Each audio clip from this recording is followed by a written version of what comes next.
السلام علیکم، welcome to my channel story voice. تمام ویڈیو اپڈیٹس کے لیے اسٹوری وائس کو سبسکرائب کر کے بیل نوٹیفیکیشن کو آن کر دیں۔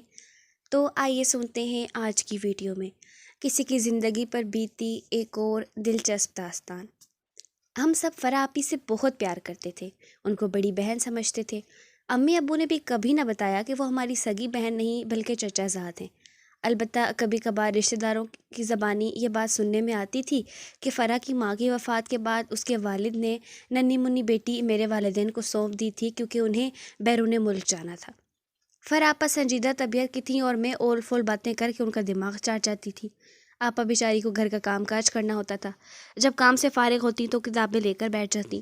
وہ ان دنوں میٹرک کی تیاری کر رہی تھی، میں نے بھی جوں تو میٹرک کر کے قریبی کالج میں داخلہ لے لیا۔ کالج میں میری دو نئی سہیلیاں بن گئیں، سائمہ اور آشما۔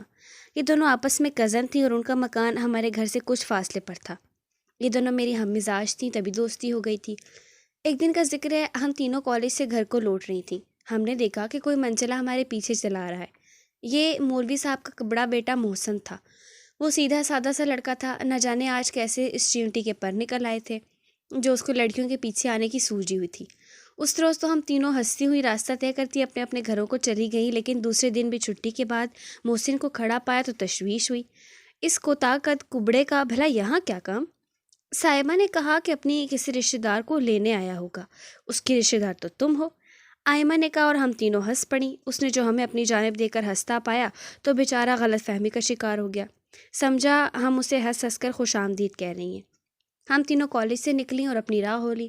ذرا آگے چلی، سڑک پار کرتے وقت احساس ہوا کوئی اور بھی ہمارے پیچھے سڑک پر آ رہا ہے۔ مجھ کو تب چڑھی، جی چاہا جوتا اتار کر ٹھکائی کر ڈالوں، لیکن پھر سوچا کہ میں اس کی ماں سے شکایت کروں گی۔ مولوی صاحب کی بیوی خالہ اچھی ہمارے گھر آتی ہیں۔ اگلے روز اتفاق سے خالہ آ گئی، مگر میں ان کے بھولے بھالے اور اکلوتے صاحبزادے کی شکایت نہ کر سکی۔ کیسے کرتی شکایت؟ امی کہتی مجھے بتایا ہوتا، اور امی کو بتانے کا مطلب تھا بات بڑھانا۔ یوں مسئلہ حل نہ ہوا اور وہ تعاقب میں دل و جان سے جٹا رہا۔ اسے دیکھ کر ہماری ہنسی نکلتی تو وہ سمجھتا ہم اس کی کرتوت پر بہت خوش ہیں۔ وہ روزانہ کالج سے گھر تک پیچھا کرنے لگا۔ اب ہم تینوں نے سر جوڑ کر سوچا کہ اس سے کیسے پیچھا چھڑایا جائے۔ کسی نے کچھ کہا اور کسی نے کوئی صلاح دی، لیکن میرے ذہن میں ایک انوکھی ترکیب آئی۔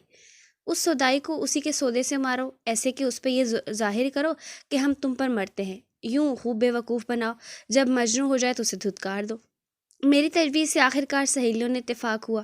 غور ہوا کہ اس بھولے مجنوں کو دام میں کیسے لایا جائے جسے کپڑے پہننے تک کا سلیقہ نہ تھا۔ ہم نے کہا کہ ہم خط لکھ کر اس کے سامنے گرا دیتے ہیں، دوڑ کر اٹھا لے گا، اس کے بعد دیکھنا۔ خط میں نے لکھا، جس میں تحریر تھا، محسن صاحب آپ ہم کو بڑے اچھے لگتے ہیں، مگر روزانہ سڑک پر ہمارے پیچھے پیچھے چلنا ٹھیک نہیں۔ اگر ہم میں سے کسی کے ابا جان نے دیکھ لیا تو آپ کے والد کی خیر نہ ہوگی۔ اگر ہم سے کچھ کہنا ہے تو پارک میں آج شام 5 بجے سے 8 بجے تک ہم آپ کا انتظار کریں گے۔ میں نے ہم تینوں کے نام کا پہلا حرف بھی لکھ دیا۔ اگلے دن وہ ہمارے پیچھے کوے کی چال چلا تو ہم ہنس اپنی چال بھی بھول گئے اور وہ خط اس کو پکڑا کر تیز تیز فٹ پاتھ پر ہو لیں۔ 2-4 قدم چل کر میں نے پیچھے مڑ کر دیکھا، محسن صاحب خط کھول کر پڑھ رہے تھے۔ شکر ہے ترکیب کارگر رہی۔ اگلے دن وہ ہمارے پیچھے نہیں آیا۔ اس کا مطلب کل وہ صحرا پار گیا اور رات 8 بجے تک ہمارے انتظار میں سوکھتا رہا۔ ایک دن بمشکل گزرا، اگلے روز وہ پھر پیچھے آ رہا تھا۔ ہماری آواز اسے صاف سنائی دے رہی تھی۔ تبھی ہم نے یک زبان ہو کر کہا، آج تو اس کے باپ مولوی صاحب کو کہیں گے اسے مزہ چکھائیں۔ یہ سن کر اس کے ماتھے پر پسینہ آ گیا، تبھی تیز تیز قدم اٹھاتا وہ بھاگ کھڑا ہوا۔ شام کو میں فون کے پاس بیٹھی تھی کہ گھنٹی بجی۔ میں نے فون اٹھایا، اجنبی لڑکے کی آواز تھی۔ پوچھا، مسٹر کس سے بات کرنی ہے؟ آپ سے۔ دیکھیے میرے والد صاحب سے شکایت مت کیجیے گا ورنہ برا ہوگا۔ میں سمجھ گئی یہ محسن ہے، ٹھیک ہے نہیں کریں گے شکایت، لیکن آئندہ ہمارے پیچھے مت آنا۔ کیا کروں میں پھر؟ میں آپ سے یہ نہیں صرف آپ سے باتیں کرنا چاہتا ہوں۔ تو پھر کر لیا کرے باتیں۔ مجھ کو شرارت سوچی، مگر شرط یہ ہے کہ آپ ہمارے پیچھے نہیں آئیں گے۔ اچھا میں نہیں آؤں گا، لیکن آپ مجھ کو یہ بتائیے آپ کو کس نام سے بلاؤں؟ میں نے سوچتے ہوئے کہا، فرح کہہ کر بلائیے گا۔ ایسا میں نے اس لیے کہا تھا کہ اگر فرح کے نام سے کرے گا تو آپا اس کی خوب خبر لیں گی۔ آپا سنجیدہ مزاج تھیں، وہ ایسے کال کرنے والوں سے نپٹنا خوب جانتی تھیں۔ اگلے دن فون کی گھنٹی بجی، اتفاق کہ میں ہی فون کے قریب تھی۔ ریسیور اٹھایا تو محسن صاحب پوچھ بیٹھے، فرح ہو؟ میں نے جواب دیا، جی ہاں محسن ہوں میں۔ پہچانا؟ کہو کیا بات ہے؟ بات تو کوئی نہیں، بس ایسے ہی بات کرنی ہے، آپ مجھے اچھی لگتی ہیں۔ اچھا شکریہ۔ یہ کہہ کر میں نے ریسیور رکھ دیا۔ اب روز فون آنے لگا۔ عصر کی نماز کے وقت آپی باورچی خانے میں ہوتی، امی نماز پڑھ رہی ہوتی تھیں، تبھی گھنٹی بجتی۔ میں فون اٹھاتی، محسن صاحب ایک دو اوٹ پٹانگ باتیں کر کے فون رکھ دیتے۔ مجھے بھی مزہ آنے لگا، اس کو بے وقوف بنانے لگی۔ سوچا دو چار باتیں کرنے سے میرا کیا جاتا ہے، لیکن وہ مذاق جن کو ہم معمولی سمجھتے ہیں کبھی کبھی سنگین صورت بھی اختیار کر لیتے ہیں۔ خبر ہوتی کہ جو مذاق محسن سے کر رہی ہوں وہ اس قدر سنگین ہو جائے گا کہ اس کی جان چلی جائے گی تو ہرگز نہ کرتی۔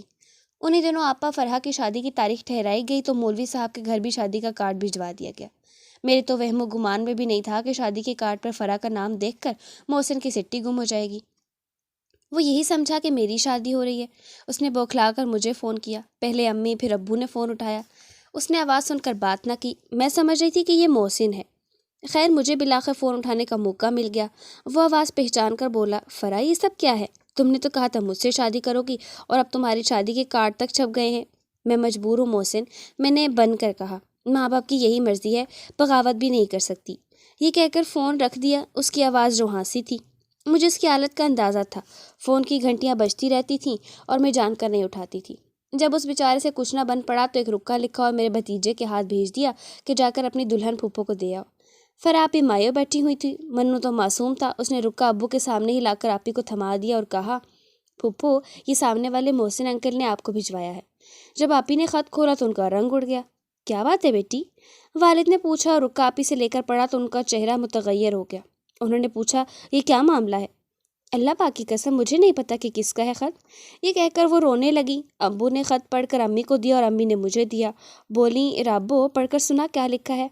لکھا تھا، جان سے پیاری فرح، تم تو کہا کرتی تھی کہ شادی تم سے ہی کروں گی ورنہ زہر کھا کر مر جاؤں گی، اور اب کسی اور کی ہونے جا رہی ہو۔ مجھے کہتی تھی بے وفائی نہ کرنا اور اب خود بے وفائی کر رہی ہو۔ سچ کہتا ہوں فرح، اگر تم کسی اور کی ڈولی میں بیٹھی میں جان دے دوں گا۔ تمہارا محسن۔ امی نے خط سنا، ماتھے پر ہاتھ مار کر بولی، ہاری فرح تو بڑی چھپی رستم نکلی، کیا میں نے تجھے اسی دن کے لیے پالا تھا؟ وہ رونے لگیں، آپی بھی رونے لگیں۔ دونوں کو روتا دیکھ کر میرا دل کٹ گیا۔ ابو آپی کو کھا جانے والی نظروں سے گھور رہے تھے۔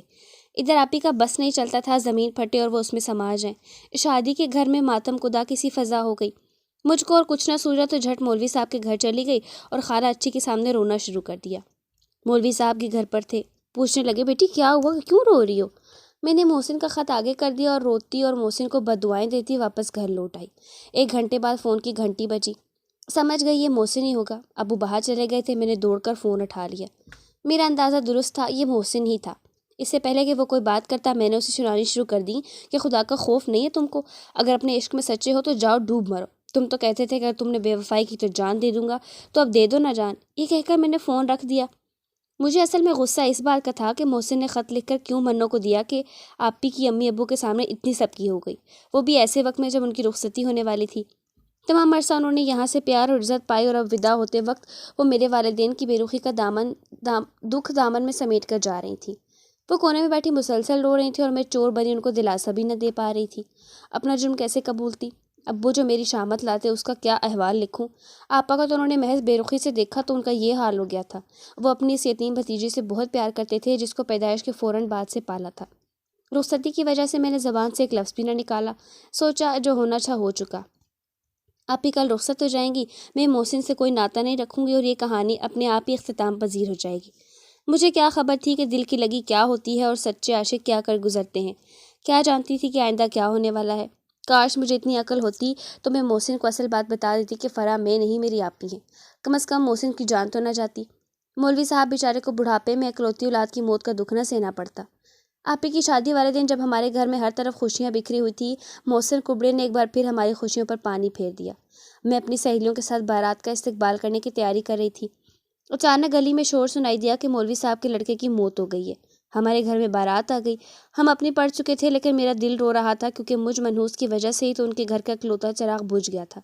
کاش میں ہوش کے ناخن لیتی تو وہ جان سے نہ گزرتا۔ اس واقعے کے بعد مجھے ہوش آ گیا اور میں نے لاؤبالی پن کو ہمیشہ کے لیے خیر بات کہہ دیا اور ایک سنجیدہ اور متین لڑکی بن گئی۔ اب تو بڑھاپے میں قدم رکھ چکی ہوں مگر محسن کا غم آج بھی دل میں ہے۔ اس معصوم انسان کو میں کبھی نہیں بھلا سکتی۔